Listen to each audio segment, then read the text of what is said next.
Welcome to Creepy Comfort. Tonight's chilling tale will take you on a journey through suspense and fear. So sit back, relax, and prepare yourself. Story 1. Emily always loved the quiet of the countryside. So when she inherited her late aunt's sprawling Victorian home deep in the woods, she saw it as an opportunity to escape the chaos of city life. The house, weathered but charming, stood like a relic of the past, its turrets reaching for the sky, framed by ancient towering oaks. "It's beautiful," Emily whispered to herself as she stood before it, keys clutched tightly in her hand. Inside, the air was thick with the scent of aged wood and forgotten memories. Dust motes danced in the slivers of sunlight filtering through heavy curtains. Despite its grandeur, the house felt off. A faint chill crept up her spine, though she dismissed it as the unfamiliarity of her surroundings. The first few nights were uneventful. Emily busied herself cleaning, exploring the many rooms, and marveling at her aunt's collection of antique furniture and ornate decorations. But on the fourth night, the whispers began. At first they were faint, so faint that she thought it was the wind. She would hear them late at night, when the house was silent and the forest outside was still. Emily. The first time she heard her name, she froze, her breath catching in her throat. "Hello," she called out, her voice trembling. Silence. She shook her head, blaming fatigue and an overactive imagination. But the whispers grew louder. By the seventh night, they were unmistakable. "Emily, help us." The voice was soft, pleading, and it seemed to come from everywhere and nowhere at once. She tried to track the source, wandering through the dimly lit hallways with a flashlight, but the moment she stopped moving, the whispers would cease. Determined to get to the bottom of it, Emily started digging through her aunt's belongings. In the attic, she discovered a collection of journals, their pages yellowed and brittle with age. As she read, a horrifying story began to unfold. Her aunt had written of strange occurrences in the house, voices, shadows, and the unshakable feeling of being watched. The journals hinted at a dark history, one that Emily had never known about. "This house is cursed," her aunt had written in shaky handwriting. "It feeds on loneliness and despair." The next few entries were scattered and disjointed, as though her aunt's mind had begun to unravel. The final entry read, "If you hear the whispers, it's already too late." Emily slammed the journal shut, her heart pounding. She had to leave. But as she descended the attic stairs, the whispers returned, louder this time. "Emily, don't go." The voice was different now, malevolent, mocking. The lights flickered as she sprinted to the front door, but it wouldn't budge. The antique lock twisted and turned on its own, trapping her inside. Panic set in.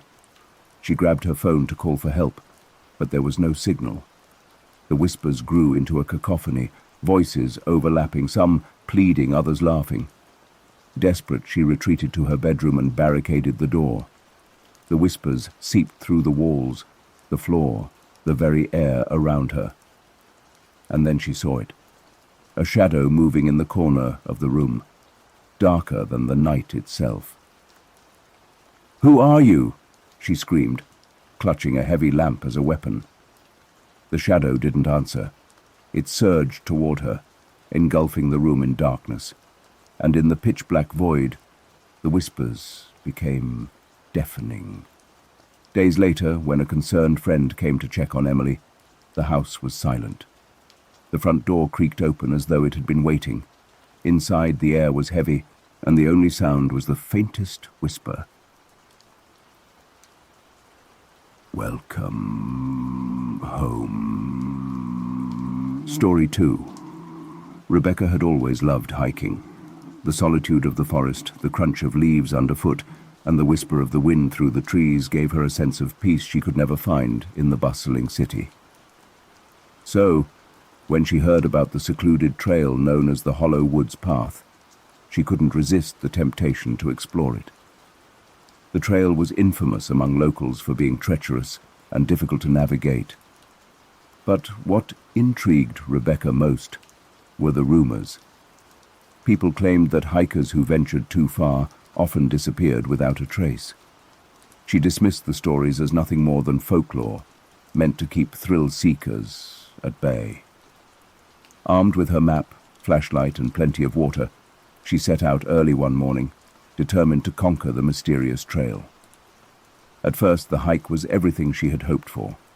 The air was crisp, and the towering pines stretched endlessly above her. But as she ventured deeper, a strange unease began to settle over her. The trail markers became sparse, the dense foliage obscuring her view. The sunlight, which had been warm and golden, grew pale and cold, filtering through the trees in fractured beams. Rebecca checked her map, frowning. According to it, she was still on the path, but the surroundings felt wrong. The forest was eerily silent, as if all the animals had fled. And then she saw it, a narrow path branching off the main trail. It wasn't marked on her map, but curiosity got the better of her. Something about the path called to her, a quiet, insistent pull she couldn't ignore. The deeper she went, the darker the forest became. The trees twisted unnaturally, their gnarled branches reaching out like skeletal hands. The air grew heavier, carrying a faint metallic tang that made her stomach churn.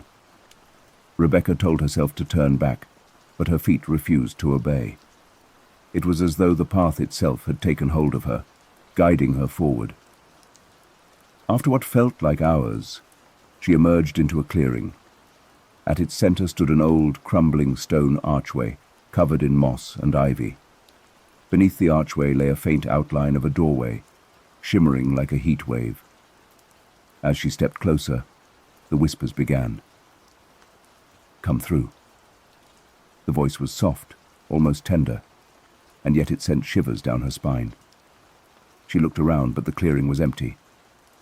"Who's there?" she called out, her voice trembling. No answer, just the whispers growing louder.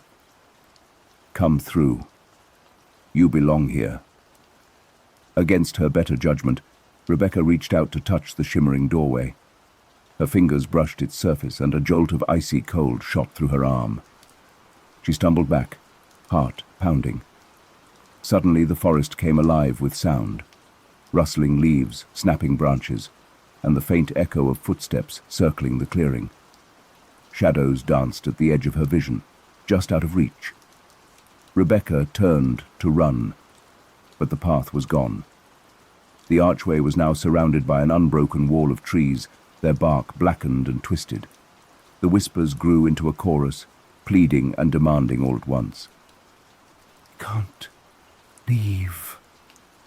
Stay with us." She clapped her hands over her ears, trying to block out the voices, but they echoed inside her mind. Panic surged through her as she searched for an escape. Then she saw it, something moving beneath the archway. It was a figure, barely human, its form flickering like a dying flame. Its hollow eyes locked onto hers, and a smile stretched across its face, too wide, too sharp. Rebecca backed away, tripping over roots and rocks. The figure stepped through the archway, its movements jerky and unnatural. "You shouldn't have come here," it rasped, its voice like the crackle of burning wood. Tears streamed down Rebecca's face as she begged for mercy, but the figure simply tilted its head, studying her. "Why do they always run?" it murmured, more to itself than to her. And then everything went black. Weeks later, a group of hikers found Rebecca's backpack near the entrance of the Hollow Woods Path. The authorities searched the area but found no sign of her. The trail was officially closed, but locals whispered of a new rumor, that on quiet nights you could hear a voice in the woods, calling for help. Story 3. When Daniel moved into the old apartment building on East Willow Street, he thought he'd stumbled upon a hidden gem, The rent was shockingly low for a place so close to downtown, and though the building was old, it had a certain charm. Ornate moldings, hardwood floors, and large, heavy doors that whispered of a forgotten era. The landlord, a wiry man named Mr. Grayson, had been overly eager to rent the place out, brushing past Daniel's questions about the building's history. "It's quiet here," he had said with a forced smile. "No one will bother you." For the first few days, everything seemed normal. The apartment was spacious, with high ceilings and a faint scent of lavender from a previous tenant's forgotten sachet. But on the fourth night, Daniel noticed something strange. It started with a faint knock. Tap, tap, tap. He paused mid-scroll through his phone, listening intently. It was soft, almost hesitant, and seemed to come from the wall near the living room. "Probably just the pipes," he muttered, convincing himself it was nothing. But the sound returned the next night, louder and more insistent.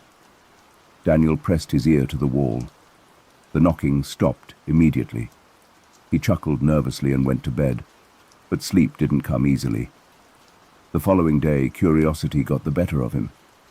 He examined the wall closely, running his hands along its surface. That's when he noticed it, a faint seam in the paint, almost invisible unless you were looking for it. His pulse quickened as he followed the seam with his fingers, realizing it formed the outline of a door.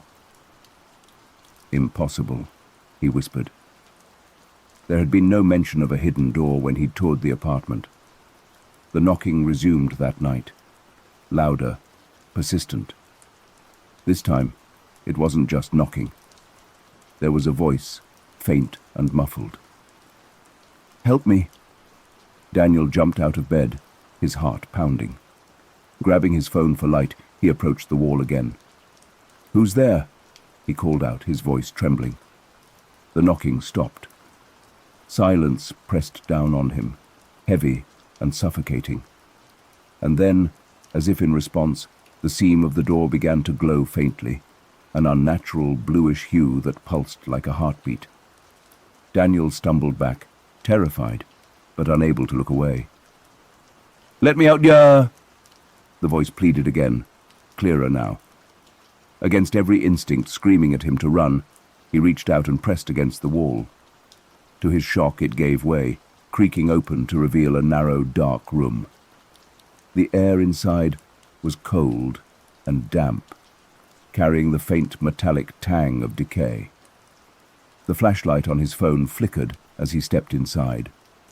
The room was empty save for a single chair in the center, its wood dark with age. A thick layer of dust covered everything, but on the floor surrounding the chair, there were faint marks, scratches, as if someone had been clawing at the floor. "Hello?" he called out, his voice barely a whisper. The door slammed shut behind him. He spun around, panic rising, but the door had vanished. The wall was smooth with no seam or outline. "Let me out!" Daniel shouted, pounding on the wall. The room grew colder. His breath fogged in the air as the temperature plummeted. And then he felt it. A presence looming just behind him. He turned slowly, his phone's weak light cutting through the darkness. A figure stood there, barely visible, a shadow darker than the room itself. Its eyes glowed faintly, reflecting the eerie blue light that now pulsed from the walls. "You shouldn't have opened the door," it said, its voice a guttural rasp that seemed to echo inside his skull. Daniel backed away, pressing himself against the wall. "What do you want?" The figure didn't answer. It stepped closer, and with each step the walls of the room seemed to close in. The air grew thicker, suffocating him. And then it smiled, a twisted, unnatural grin that stretched impossibly wide. When Daniel's co-workers reported him missing a week later, the police found his apartment empty. There was no sign of a struggle, no indication of where he might have gone. The landlord, Mr. Grayson, was reluctant to let the authorities inside, muttering something about bad luck tenants. But when they searched the apartment, there was no hidden door, no strange room, just an empty wall where Daniel swore it had been. At night, when the building is quiet, the tenants sometimes hear a faint knocking, and if they listen closely, they might hear a voice whispering, "Let me out." Story 4. Emily always found comfort in routine. Her life as a freelance editor was quiet, solitary, and predictable. Each day started with a steaming cup of tea, hours spent hunched over manuscripts, and evenings curled up in her small but cozy apartment overlooking the city's outskirts. Her favorite part of the apartment was the massive picture window in her living room. It offered a sweeping view of the distant hills, their silhouettes framed by the golden hues of sunset. But it also offered something else, something that had begun to unnerve her over the past week. It started with a vague feeling of being watched. Emily dismissed it at first, chalking it up to paranoia. But the sensation grew stronger, an itch she couldn't scratch, until she finally began glancing toward the window, half expecting to see someone standing outside. Of course, there was never anyone there. She lived on the 4th floor, after all. Then, 3 nights ago, she saw the shadow. It was faint, just a flicker in the corner of her eye, but it was enough to freeze her in place. Turning slowly, she scanned the room, her heart pounding. Nothing. Just the dim glow of her desk lamp and the silent expanse of the night beyond the glass. She laughed nervously, trying to shake the feeling. "You're working too much," she muttered, rubbing her temples. But the shadow came back. Each night it lingered a little longer, taking shape, an indistinct figure that seemed to hover just beyond the glass, always in the periphery of her vision. On the 6th night, she decided to confront it. Armed with a flashlight, Emily approached the window, her pulse racing. The figure was there, faint but undeniable, a dark outline standing in stark contrast to the pale glow of the moonlit hills. She shone the flashlight directly at the glass, but the beam revealed nothing. The shadow vanished as if it had never been there. Frustrated and frightened, Emily pulled the heavy curtains shut.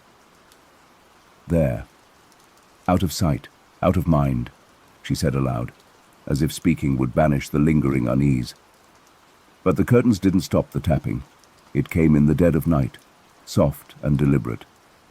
Tap, tap, tap. Emily bolted upright in bed, clutching the blanket to her chest. The sound was coming from the window. "No," she whispered, shaking her head. "It's just the wind. It's nothing." The tapping grew louder. Summoning every ounce of courage, she crept into the living room. The curtains swayed gently, though the windows were closed. The tapping stopped as she approached, replaced by a deafening silence. And then she saw it. 2 faint handprints pressed against the inside of the glass. Emily screamed, stumbling backward. The handprints were small, like those of a child, and they seemed to pulse faintly, as though alive. The next morning she called a locksmith and had every lock in her apartment replaced. She double-checked the windows, ensuring they were sealed tight. But no amount of preparation could shake the feeling that she wasn't alone. By the following evening, exhaustion had set in. She hadn't slept in days and her nerves were frayed. She sat in her armchair, staring at the drawn curtains, daring the shadow to make its move. "Show yourself," she muttered, her voice trembling. "I know you're there." The room grew colder, the air thick with an unnatural stillness. The lamp flickered, casting jagged shadows across the walls, and then the curtains parted. Not by the wind, not by her own hand, but as if something unseen had pulled them back. The figure stood on the other side of the glass, no longer faint or indistinct. It was tall and gaunt, its features obscured by the darkness. But its eyes burned with a pale, sickly light that bored into her, Emily couldn't move, couldn't scream. The figure raised a skeletal hand and placed it against the glass. The tapping began again, louder now. Tap, tap, tap. The glass shuddered, cracking under the pressure. Emily scrambled backward as the figure leaned closer, its face nearly pressed against the pane. "You let me in," it rasped, though the sound didn't come from its mouth. It echoed in her mind, a voice full of hunger and malice. The glass shattered, and the room was plunged into darkness.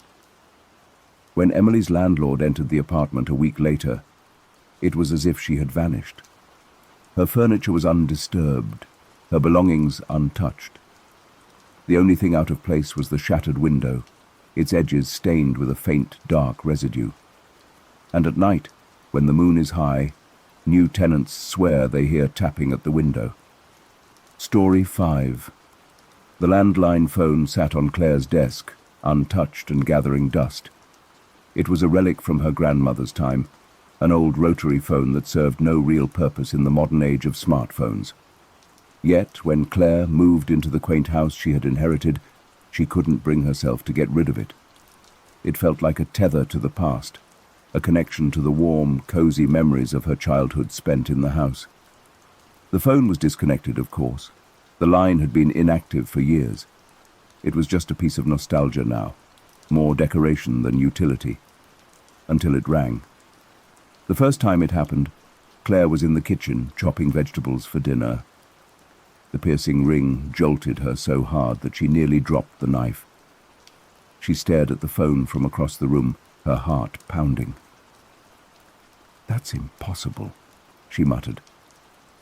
The phone continued to ring, a sound that felt out of place in the modern silence of her home. Finally she approached it hesitantly, as if it might bite. The old cracked receiver felt cold in her hand as she lifted it to her ear. "Hello?" Silence. "Hello?" she repeated, her voice trembling. Static crackled faintly, followed by the sound of a deep, labored breath. Then the line went dead. Claire stood there for a long moment, clutching the receiver.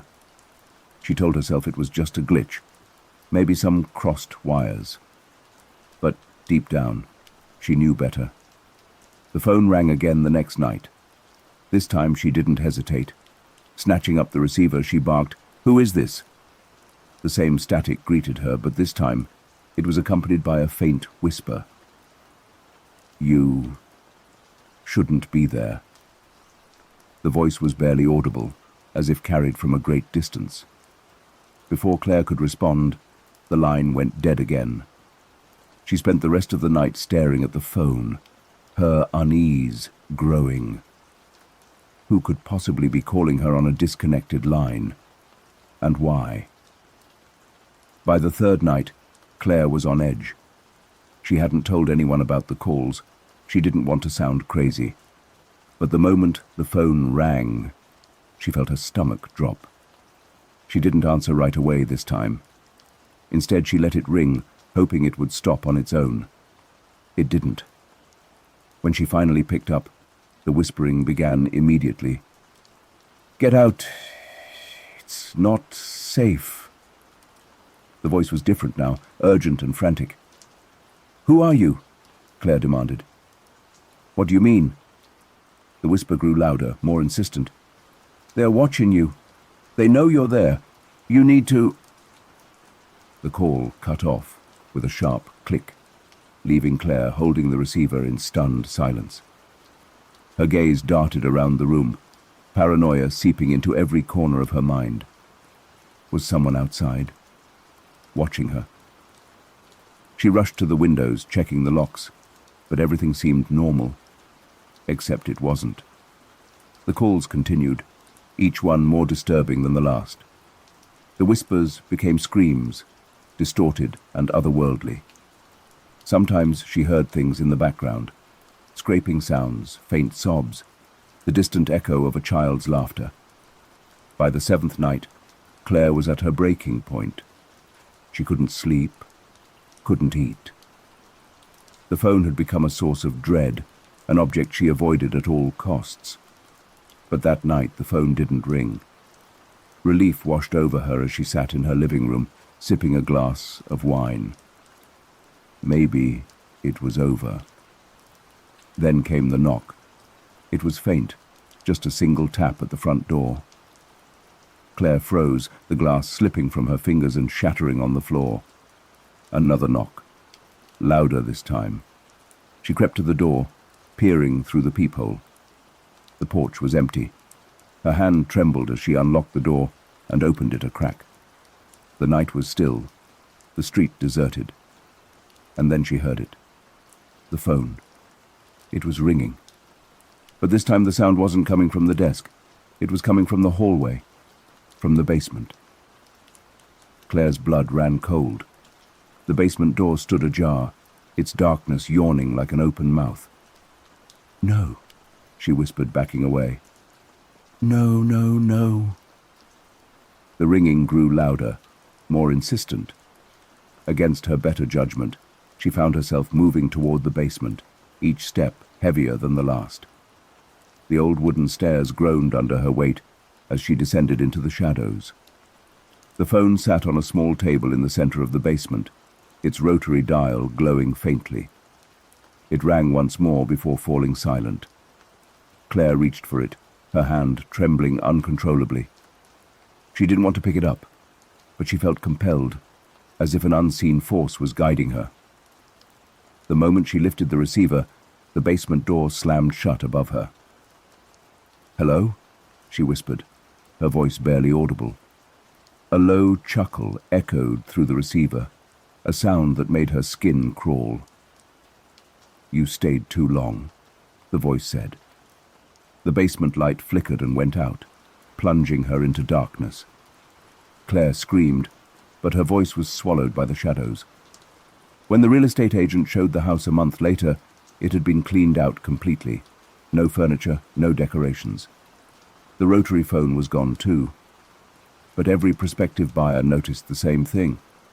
A faint, ringing sound, echoing from somewhere deep in the house.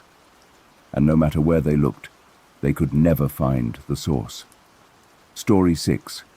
Moving into an old house was supposed to be an adventure for Hannah. The sprawling Victorian home sat at the edge of a quiet town, its faded charm whispering promises of a simpler life. It was a fixer-upper, sure, but Hannah loved projects. She imagined bright rooms filled with plants, shelves of books, and the cozy glow of candlelight in every corner. The attic, however, gave her pause. The rest of the house had a comforting, albeit worn, warmth. But the attic felt wrong. It wasn't just the draft that made the hair on her arms stand on end, or the creaking floorboards that groaned under her every step. There was something else. A presence, almost. Something unseen, yet undeniably there. The room itself was unremarkable. A low, slanted ceiling, cobweb beams and piles of forgotten boxes left by the previous owners. But tucked in the corner, covered with a stained white sheet, was a large, ornate mirror. Hannah hesitated before pulling the sheet away. The mirror was beautiful, its frame intricately carved with twisting vines and strange, snarling faces. The glass was slightly tarnished, giving her reflection a hazy, otherworldly quality. "Creepy," she muttered, but she couldn't deny its craftsmanship. She decided to keep it. Over the next few days, Hannah worked on the house, slowly transforming it into her dream home. The attic, however, remained mostly untouched. She had dragged the boxes downstairs but left the mirror where it was. Every time she considered moving it, an odd heaviness settled over her, a quiet dread she couldn't shake. Then the odd occurrences began. It started with small things. A misplaced set of keys, lights flickering despite brand new bulbs. She chalked it up to the chaos of moving and the quirks of an old house. But one night, as she lay in bed scrolling through her phone, she heard it. A faint, rhythmic tapping coming from above. The attic. Hannah froze. her heart hammering. It was probably just a tree branch against the roof or the house settling, she told herself. But the tapping continued, slow and deliberate, as if someone or something was pacing. She forced herself to go upstairs, gripping the flashlight tightly. When she pushed open the attic door, the tapping stopped. The room was as she had left it, the mirror looming in the corner. She stepped inside, her breath visible in the sudden chill. The beam of her flashlight danced across the walls before landing on the mirror. For a moment she thought she saw movement, something shifting behind the glass. She approached cautiously, her reflection wavering in the dim light. "Get a grip," she muttered, backing away. The next morning she decided to cover the mirror again. Something about it unsettled her, and she wanted it out of sight. But when she reached the attic, the sheet was gone. She searched the house, but it was nowhere to be found. That night, she dreamed of the mirror. In the dream, her reflection didn't move in sync with her. It stared, its eyes dark and unblinking. When she tried to look away, it smiled, a cold, predatory grin that sent shivers down her spine. She woke in a cold sweat, her heart racing. The tapping returned the next night, louder this time. It was accompanied by a faint whisper, too soft to make out, but insistent enough to keep her awake. Hannah called a friend, Lauren, the following day, desperate for company. "This house is messing with my head," she confessed, as they sipped coffee in the kitchen. "There's something about the attic, about that mirror." Lauren, ever the skeptic, offered to check it out. They climbed the attic stairs together, Hannah trailing behind. When Lauren saw the mirror, she whistled. "Wow, this is gorgeous." "Why would you leave it up here?" "Because it creeps me out," Hannah admitted. Lauren approached the mirror, running her fingers along the intricate carvings. "It's just a mirror, Han. See?" She stood in front of it, waving. But as Hannah watched, her stomach churned. Lauren's reflection didn't wave back. "Let's go," Hannah said abruptly, grabbing Lauren's arm. "What? Why?" "Just, I don't feel right up here." Lauren laughed but didn't argue. As they descended the stairs, Hannah glanced back at the mirror. For a fleeting moment, she thought she saw her own reflection, standing perfectly still, watching her leave. That night, Hannah dreamed again. She was standing in front of the mirror, her hands pressed against the cold glass. Her reflection smiled at her, its grin stretching unnaturally wide. "You can't leave," it whispered, the voice echoing in her mind. When she woke, her hands were freezing, and the faint impression of a handprint lingered on her palm. The whispers grew louder over the next few nights, no longer confined to the attic. They followed her through the house, seeping into her dreams and waking hours alike. One evening, as she stared at the mirror, something inside her snapped. She grabbed a hammer and swung it at the glass with all her strength. The mirror didn't shatter. Instead, the glass rippled like water disturbed by a stone. Hannah stumbled back, dropping the hammer. Her reflection smiled at her, its eyes gleaming with malice. "Let me out," it said. Before she could scream, the glass surged outward, and a cold, skeletal hand grasped her wrist.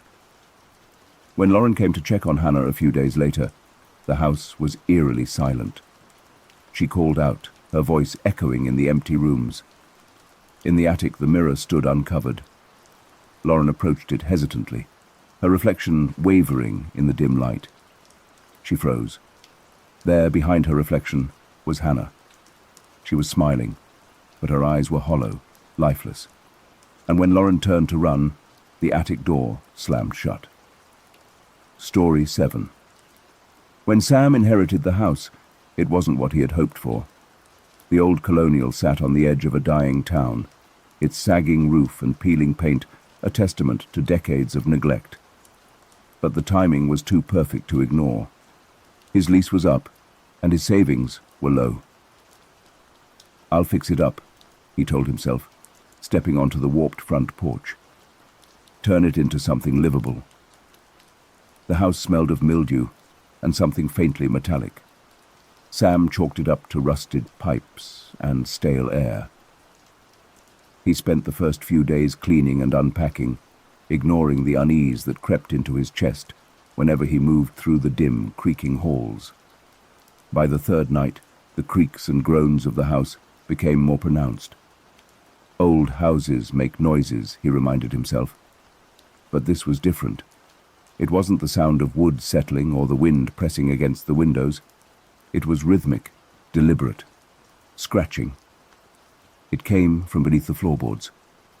At first, Sam thought it might be mice or rats. He grabbed a flashlight and checked the crawl space beneath the house, but it was empty.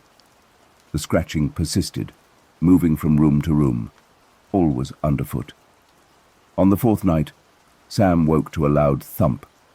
He sat up in bed, heart pounding. The sound came again, this time from the living room. Grabbing the nearest heavy object, a wrench he'd left by his bedside, he crept downstairs. The air was cold and still, the kind of silence that makes your ears ring. The living room was empty, but the floorboards near the center of the room bulged slightly, as if something was pressing up from below. Sam crouched, his fingers brushing the warped wood. It felt warm to the touch, almost alive. A whisper broke the silence, faint and raspy. "Help. Me." Sam stumbled back, dropping the wrench. His breath came in shallow gasps as he scanned the room, searching for the source of the voice. But there was no one there. The next day, he tore up the living room floor. He worked for hours, prying up the old, brittle boards. Beneath them, he found another layer, older wood, darker and more splintered.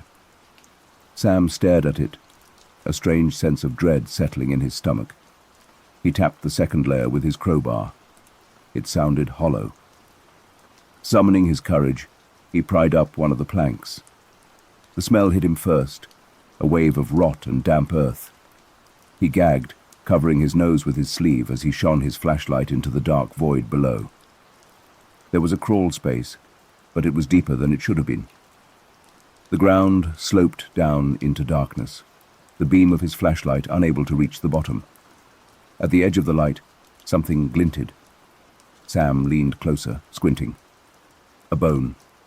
Small, brittle, and unmistakably human. That night, Sam couldn't sleep. He lay in bed staring at the ceiling, listening to the house groan around him. The scratching was back, louder now, accompanied by faint whispers. He couldn't make out the words, but the tone was pleading, desperate. At 3 a.m., he gave up on sleep and went back to the living room. The hole he'd uncovered seemed darker than before, the shadows pooling unnaturally. "Who's there?" he called, his voice trembling. For a moment there was silence. Then, from the depths, "Please, let us out." The voice was faint, layered, as if more than one person was speaking at once. Sam's skin crawled. "Who are you?" he asked.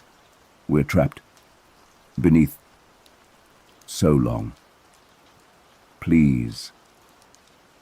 Sam wanted to run, to get in his car and leave the house behind.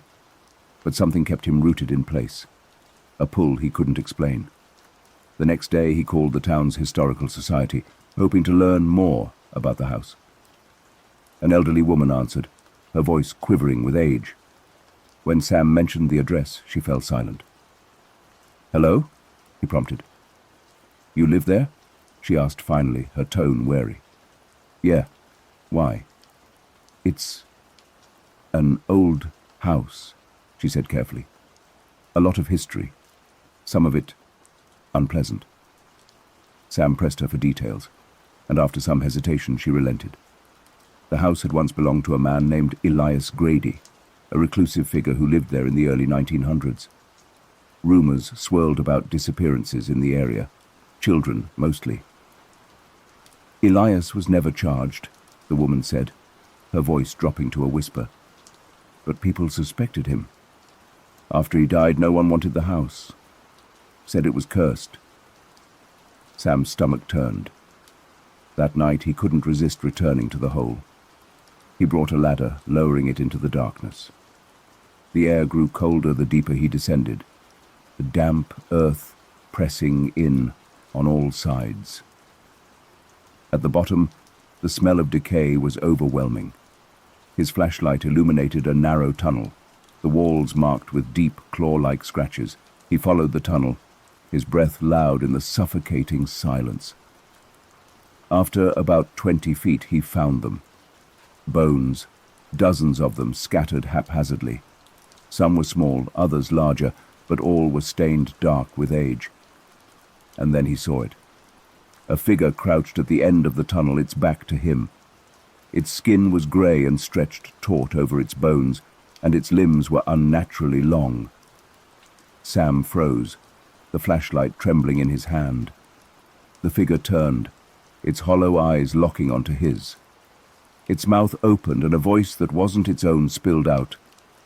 "Help us!" Sam screamed, stumbling backward. The creature moved toward him, its movements jerky and unnatural. He ran, the tunnel seeming to stretch endlessly before him. When he finally reached the ladder, he scrambled up, pulling it out behind him and slamming the floorboards back into place. Sam didn't sleep that night. He sat in his car, staring at the house, debating whether to burn it to the ground. But as the sun rose, he realized something horrifying. The whispers were still there, in his head. And when he glanced at the house, he saw the shadows moving beneath the floorboards. They weren't trapped anymore. Story 8. The locals called it Whispering Lake, though no one could agree on how it earned its name. Some said it was the way the wind curled through the reeds, carrying soft murmurs over the water. Others claimed it was the whispers of those who drowned there, their voices forever trapped beneath the surface. Mara didn't care about the stories. She wasn't from the area, and her visit was purely practical, a weekend away from the suffocating grind of city life. The isolated cabin by the lake had been cheap, almost suspiciously so, but Mara chalked it up to bad marketing.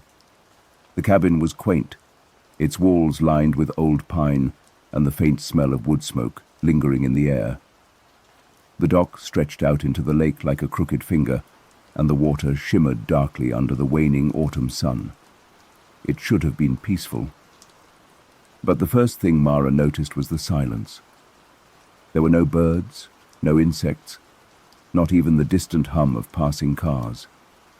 The only sound was the occasional lap of water against the shore, soft and rhythmic, like breathing. That night, Mara sat on the dock with a glass of wine, the stillness pressing down on her like a heavy blanket. She stared at the lake, its surface like black glass under the pale moonlight. As she sipped her wine, a faint sound reached her ears, so soft she thought she imagined it. A whisper. Mara froze, her gaze darting across the water. It came again, clearer this time. A voice, low and indistinct, as if carried on the breeze. She stood, the wineglass trembling in her hand. "Hello?" she called, her voice echoing over the lake. The whisper stopped. Mara waited, her pulse quickening, but the lake remained silent, its surface eerily still. She shook her head, muttering to herself about too much wine and an overactive imagination. But as she turned to head back to the cabin, she heard it again. "Come closer." Mara didn't sleep well. Her dreams were fragmented, filled with water and shadows. She awoke just before dawn, her heart racing and the faint impression of voices lingering in her mind. The day passed uneventfully. She hiked along the wooded trails surrounding the lake, trying to shake the unease that clung to her. But the silence followed her, and more than once she found herself glancing over her shoulder, certain she was being watched. By evening, Mara had convinced herself she was being ridiculous. It was just a quiet lake, and the isolation was playing tricks on her. Determined to reclaim her weekend, she lit a fire in the cabin's stone hearth and poured another glass of wine. The whispers began again as the sun dipped below the horizon. This time they were louder. Mara stood on the porch, clutching her sweater tightly around her shoulders. The lake was shrouded in mist, the faint glow of moonlight reflecting off its surface. "Who's there?" she called, her voice sharper than the night before. The whispers didn't stop. They grew, overlapping and weaving together into a chorus of voices. "Come back. Don't leave us. Help." Mara's breath hitched, her hands trembling as she stepped back into the cabin and slammed the door. The next morning, Mara resolved to leave. She packed her bags quickly, trying to ignore the knot of dread in her stomach. But when she tried to start her car, the engine sputtered and died. "Of course," she muttered, slamming her hands against the steering wheel. She tried again and again, but the car refused to start. Frustrated and uneasy, she decided to walk into town for help. The trail into the woods seemed darker than before, the trees pressing closer together. The silence was suffocating, and Mara quickened her pace, her eyes darting to every shadow. Halfway to town she saw it. A figure stood at the edge of the trail, half hidden in the underbrush. It was tall and unnaturally thin, its head tilted at an odd angle as if observing her. "Hello?" Mara called, her voice trembling. The figure didn't move. Mara's heart pounded as she stepped closer, her curiosity battling her fear. But as she approached, the figure dissolved into the shadows, as if it had never been there. By the time Mara returned to the cabin, her nerves were frayed. She spent the rest of the day avoiding the lake, keeping to the small clearing around the cabin. But as night fell, the whispers returned. This time they came from inside the cabin. Mara froze, the hair on the back of her neck standing on end. "Please," the voices pleaded, echoing from the walls. She grabbed her flashlight and followed the sound, her steps slow and hesitant. The whispers led her to the basement, the heavy wooden door creaking as she pushed it open. The air was damp and cold, the faint smell of mold wafting up to meet her. Mara descended the narrow stairs, her flashlight cutting through the darkness. At the bottom she found a pool of water. It shouldn't have been there. The basement was dry when she arrived, but now the water glistened, black and still, like a fragment of the lake had seeped inside. As she stared, the whispers grew louder. "Come closer. Join us."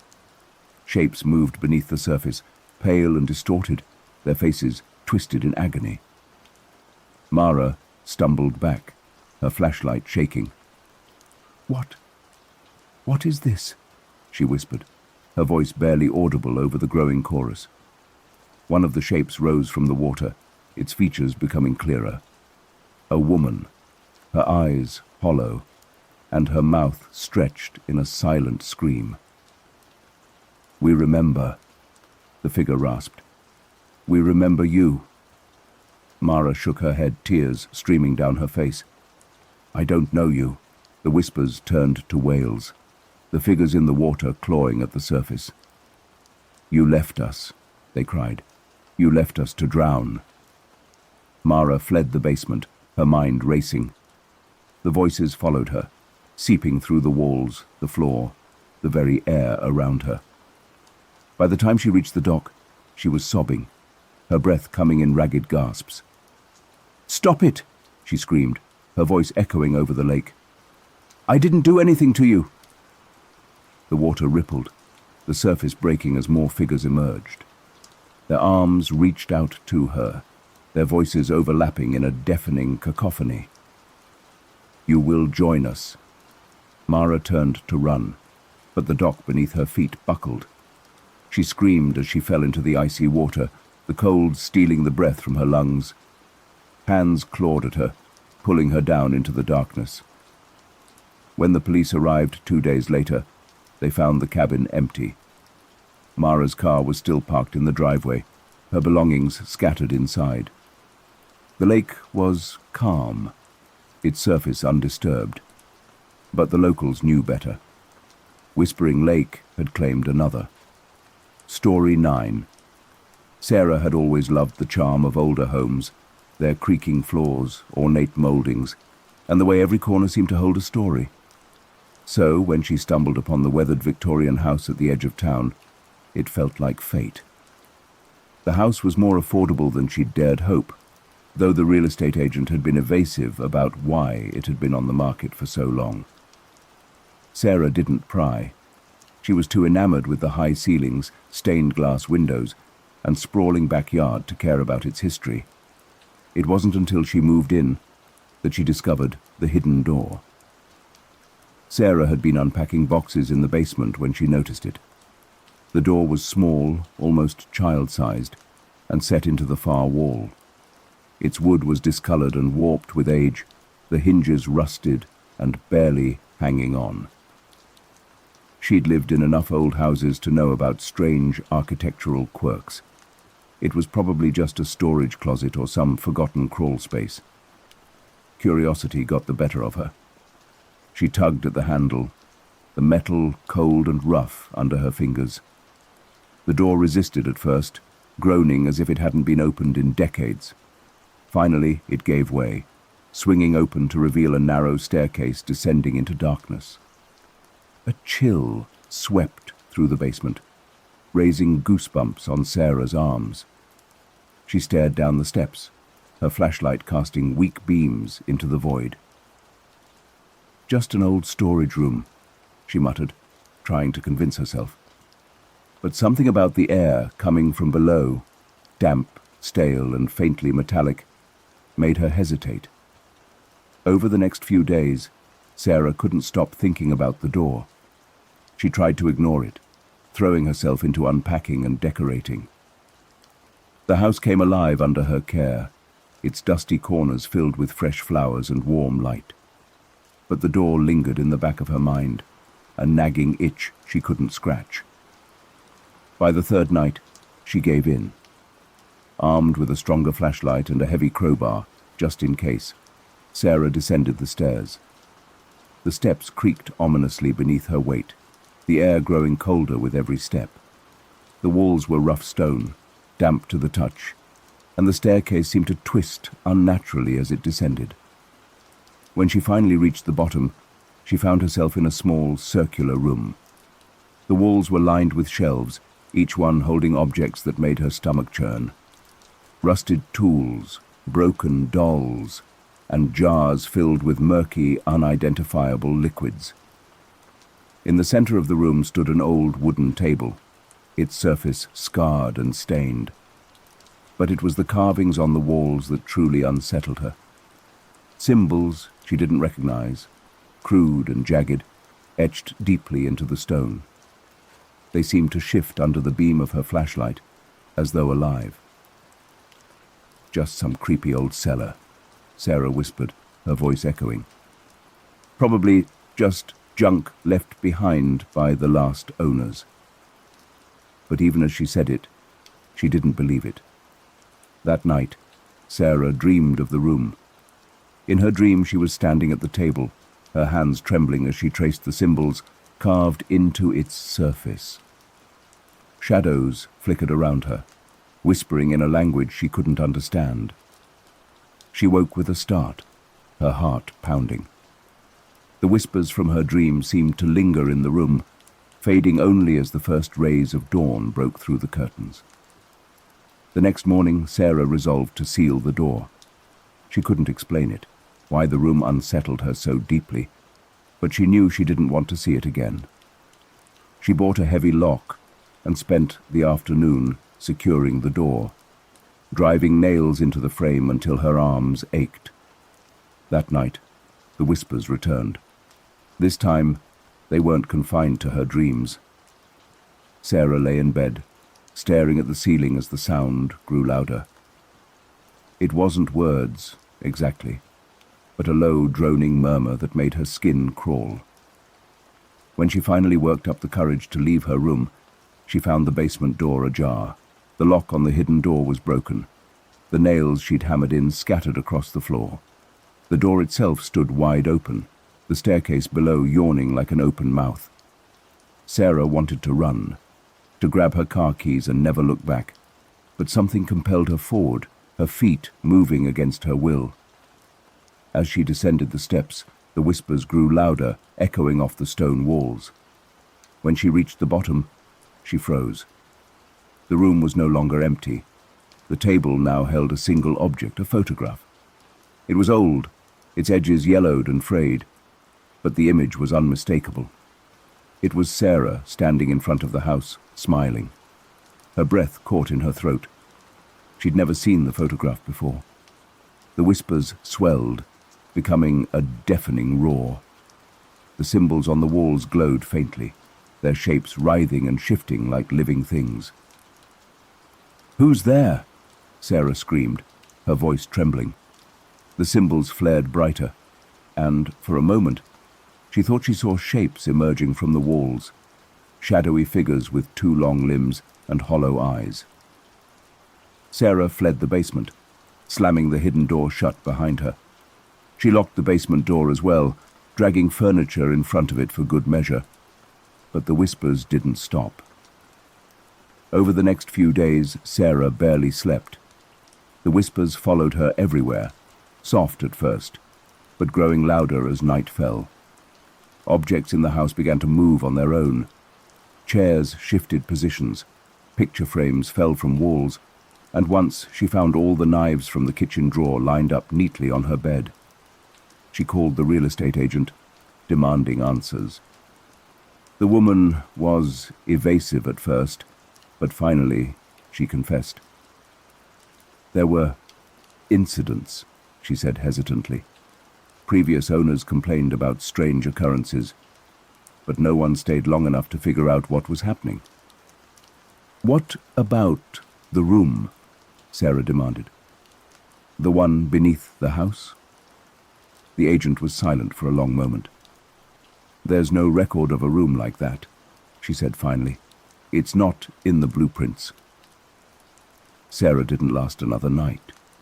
She packed what she could carry and fled the house, leaving the rest behind. But even after she moved into a new apartment across town, the whispers didn't stop. At night she heard them faintly, just beyond the edge of hearing. And sometimes, when she closed her eyes, she dreamed of the room beneath the house. The glowing symbols, the photograph, and the shadowy figures waiting in the darkness. She realized too late that the room wasn't just beneath the house. It was beneath her skin. Story 10. The roadside motel was nearly empty when Jake pulled in, exhausted from hours of driving. A neon sign flickered above the office, buzzing faintly in the still night air. The manager, a wiry man with a sallow complexion, greeted him with an overly toothy grin. "Not many travelers this time of year," he said, handing Jake a key. "Room 6 is open. It's quiet. You'll like it." Jake nodded, too tired to care about the odd tone in the man's voice. He just wanted a hot shower and a few hours of sleep before getting back on the road. Room 6 smelled faintly of mildew, but it was clean enough. The bedspread was faded, the furniture mismatched, and the single window overlooked a gravel parking lot. But what caught Jake's attention was the mirror. It hung on the wall opposite the bed, larger than any motel mirror he'd ever seen. The frame was ornate, carved with strange twisting patterns that looked almost like faces. Jake stared at it for a moment, an uneasy feeling settling in his chest. He chalked it up to exhaustion and turned away. After a quick shower, he collapsed onto the bed. The sheets were scratchy, and the pillow smelled faintly of mothballs, but he was too tired to care. Just as he was drifting off, he thought he saw something move in the mirror. Jake woke in the middle of the night, his heart pounding. The room was silent, the only light coming from the faint glow of the motel sign outside. He glanced at the mirror. For a moment, he thought he saw a shadow flicker across its surface. But when he sat up and looked closer, there was nothing there. "Just tired," he muttered, lying back down. But sleep didn't come easily. The next morning, Jake decided to grab breakfast before hitting the road. As he locked the door to room 6, he noticed the manager watching him from the office window. The man's expression was unreadable, but Jake felt an odd prickling sensation under his skin, like he was being studied. At the diner down the road, Jake struck up a conversation with the waitress, a woman in her 40s with kind eyes and a name tag that read Martha. "Staying at the Pinewood Motel, huh?" she said when he mentioned where he'd spent the night. Her tone shifted slightly, a shadow passing over her face. "Yeah, why?" Jake asked. Martha hesitated. "It's just, people talk about that place, especially room 6. Jake frowned. "What kind of talk?" "Nothing concrete," she said quickly, glancing around as if worried someone might overhear. "Just strange things. Folks say they see things in the mirror, things that don't belong." Jake brushed off the conversation as small-town superstition, but when he returned to the motel to grab his things, he couldn't shake the unease in his chest. The mirror seemed to dominate the room, its surface unnaturally reflective, almost too perfect. Before he left, curiosity got the better of him. He stood in front of the mirror, staring at his reflection. At first everything seemed normal, but then the reflection blinked. Jake hadn't. He stumbled back, his heart racing.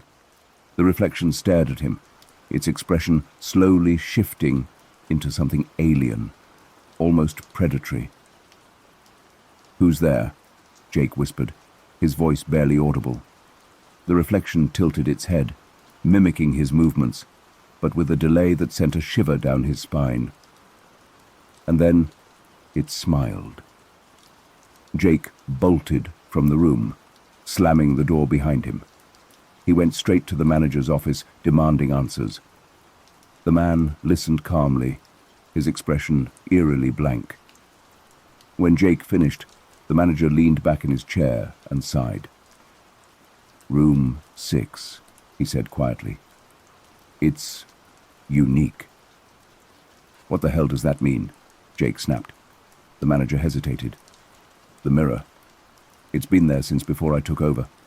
I don't know where it came from, but people, they see things. Most leave. Some don't." "Don't?" Jake repeated, his stomach sinking. The manager didn't answer. Jake decided to leave immediately. He threw his bag into his car and peeled out of the parking lot, his tires kicking up gravel. But the road seemed different as he drove, the trees denser, the sky darker. He checked the GPS, but it refused to load. And then he saw the motel again. His heart dropped. It wasn't possible. He'd been driving for nearly an hour. But there it was, the neon sign flickering weakly in the distance. Jake pulled into the lot, his hands shaking. Room 6's door was open. Against every instinct, Jake stepped inside. The room was as he'd left it, except for the mirror. The surface was no longer reflective. It was black, like a pool of ink, rippling slightly as though alive. Jake couldn't look away. He felt something pulling at him, a force he couldn't resist. And then the surface shifted, revealing himself. He was standing in the room, staring at the mirror, but his reflection wasn't moving. It smiled again, wider this time, its eyes gleaming with malice. Before Jake could react, the reflection stepped out of the mirror. The last thing Jake saw was his own face, twisted into a grotesque mockery of a smile, as the thing from the mirror dragged him into the darkness. When the manager entered the room the next day, it was empty. The mirror hung on the wall, its surface smooth and pristine, and in the parking lot, a new guest was pulling in. Story 11. The hiking trail was supposed to be an escape, a break from city noise and endless emails. For Anna, the forest was a sanctuary, a place to clear her head and find peace. She had chosen the Ridgewood Trail for its isolation. No crowds, no distractions, just her and the woods. By the time the sun dipped below the tree line, she was deep into the forest, the shadows stretching like dark fingers across the path. The chirping of birds had quieted, replaced by the low hum of wind weaving through the trees.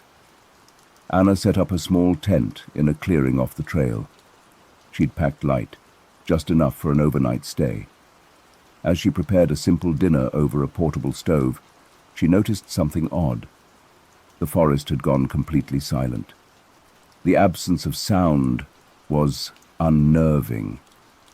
No rustling leaves, no chirping insects, just an oppressive, eerie stillness. Then she saw it, a faint glow in the distance flickering through the trees. At first she thought it was a firefly or maybe another camper. But as she watched, the light grew brighter, steadier. It was a lantern. Anna stood, her curiosity outweighing her caution. Who else would be out here so far from the trail? She called out, "Hello?" The light stopped moving. Anna hesitated. She felt a pull, an inexplicable urge to follow the light. Grabbing her flashlight, she stepped off the path and into the dense underbrush. The lantern bobbed ahead, always just out of reach.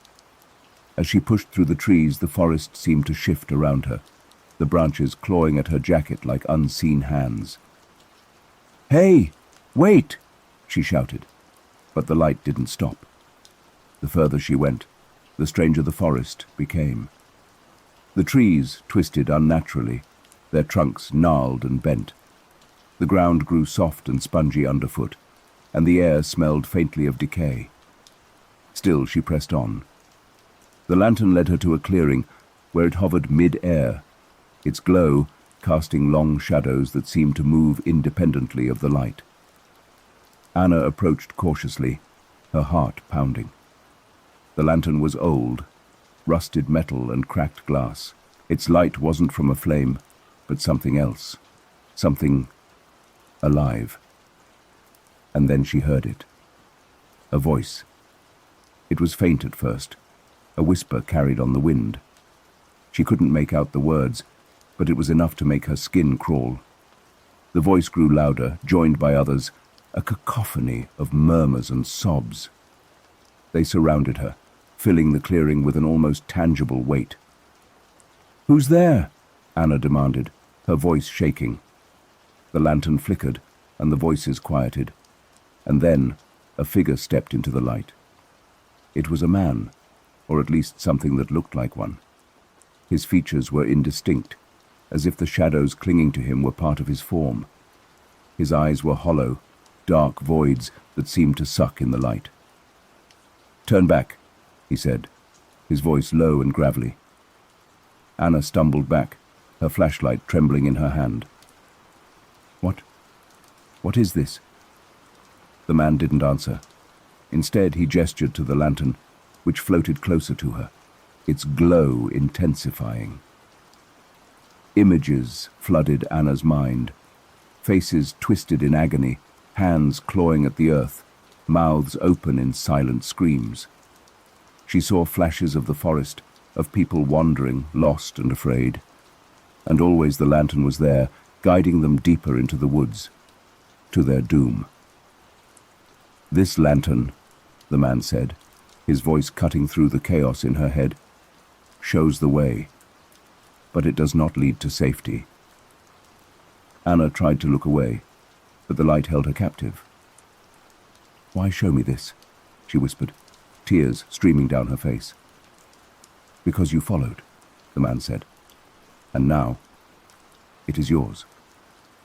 The lantern's light dimmed, and the clearing plunged into darkness. When Anna's vision adjusted, the man was gone. But the lantern remained, hovering in front of her. She tried to leave it behind to walk away, but no matter which direction she went, the lantern was always there, floating just ahead. The voices returned louder now, their whispers twisting into screams. They clawed at her mind, filling her head with unbearable noise. Anna collapsed to her knees, clutching her head. "Stop! Please!" The lantern's light flared and the voices fell silent. When Anna opened her eyes, she was back in the clearing. But something was different. The forest felt alive. The trees seemed to breathe, their branches swaying unnaturally in a wind she couldn't feel. And she wasn't alone. Figures emerged from the shadows, dozens of them, their forms as indistinct as the man's had been. They surrounded her, their hollow eyes fixed on the lantern. "You carry it now?" one of them said, their voice echoing in her mind. "No," Anna whispered, shaking her head. "I don't want it." But the lantern didn't care. Its light burned brighter, casting her shadow across the clearing. And then, she realized, it wasn't her shadow. It moved on its own, stretching and twisting, its shape no longer human. Anna ran. She didn't know where she was going, only that she had to get away. But the forest had changed. The trees closed in around her, their branches blocking her path. The lantern followed, its light unwavering.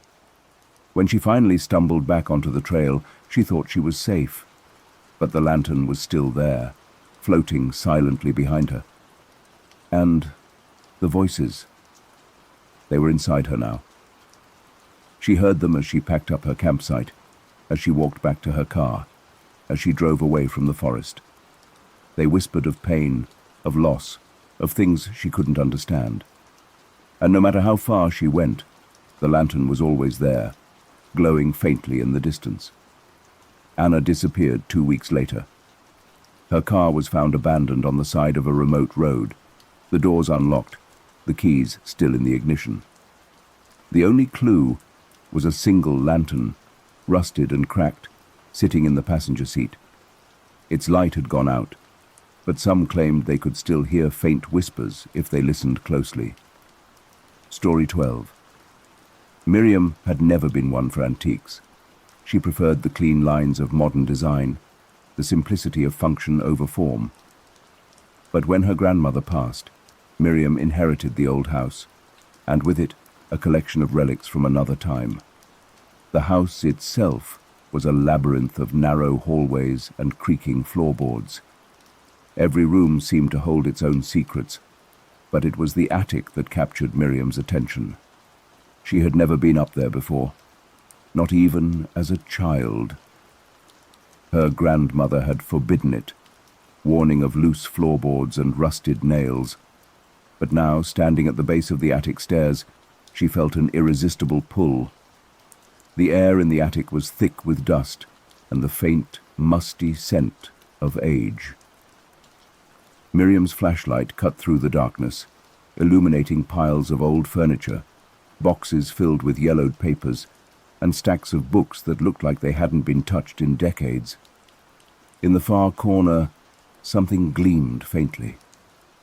As she approached, Miriam saw it was a mirror, its surface warped with age. The frame was ornate, carved with intricate patterns that seemed to shift and twist the longer she looked at them. She reached out, brushing the dust from its surface. The reflection was odd, darker than it should have been, as if the glass absorbed the light rather than reflecting it. For a moment she thought she saw movement in the mirror, a shadow perhaps, or a trick of the light. Miriam decided to bring the mirror downstairs. It was heavy, but she managed to carry it to her bedroom. She leaned it against the wall, intending to clean it later. That night, as she lay in bed, she couldn't shake the feeling of being watched. She told herself it was just her imagination, the lingering unease of exploring the attic. But when she glanced at the mirror, she saw it again, a shadow moving across the glass. She sat up, her heart pounding. The room was still, the only sound the faint ticking of the clock on her nightstand. The shadow moved again, this time closer to the surface of the mirror. Miriam tried to rationalize it. Maybe the old glass was warped in a way that distorted reflections. Maybe her tired mind was playing tricks on her. But deep down, she knew something was wrong. The next day, she decided to research the mirror. She searched the house for any documents that might explain its origin. In the attic, she found an old journal belonging to her grandmother. The entries were vague, but one passage stood out. The mirror is not a window but a door. It shows what it wants you to see, but never trust its reflection. It waits. Miriam slammed the journal shut, her hands trembling.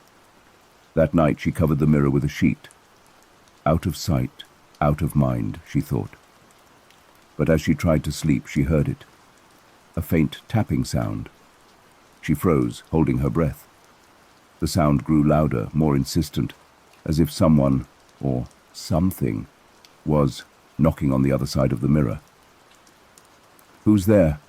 she whispered, her voice barely audible. The tapping stopped. Miriam stayed awake until dawn, her eyes fixed on the mirror. The following day she decided to get rid of it. She dragged the mirror to the backyard and smashed it with a hammer. The glass shattered into countless fragments, each one catching the light in a way that made her stomach turn. She swept up the pieces and buried them in the woods behind the house, thinking that would be the end of it. But that night, the tapping returned. It was louder now, more deliberate, and when she uncovered the spot where the mirror had stood, she saw it. The mirror was whole again, its surface pristine, as if it had never been broken. Miriam's sanity began to unravel.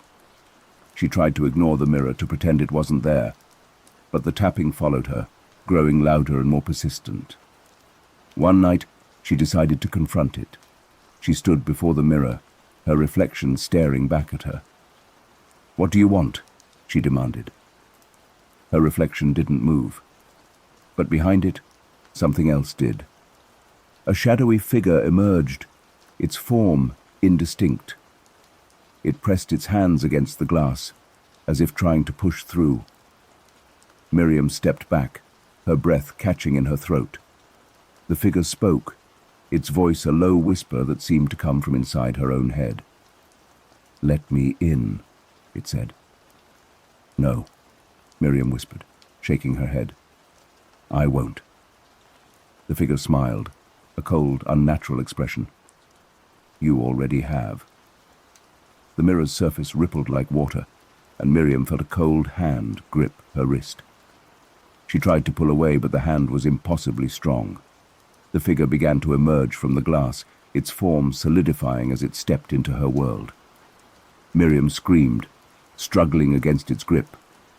But as the figure pulled her closer to the mirror, she felt herself slipping, her reflection twisting and distorting. In a final desperate attempt, she grabbed the journal and hurled it at the mirror. The glass cracked and the figure recoiled, releasing her. The room was silent again, the mirror's surface fractured but still intact. Miriam fell to the floor, gasping for breath. She wanted to destroy the mirror, to break it into 1,000 pieces. But she knew now, it couldn't be destroyed. The mirror wasn't just an object. It was a presence, a force beyond her understanding. Miriam left the house the next day, abandoning everything she owned. She never spoke of the mirror, never told anyone what had happened. But the house didn't stay empty for long. A new family moved in, drawn by its charm and old-world beauty. And in the attic, the mirror waited, its surface as dark and silent as ever. Thank you for listening to Creepy Comfort. Don't forget to like, comment, and subscribe for more spine-tingling stories.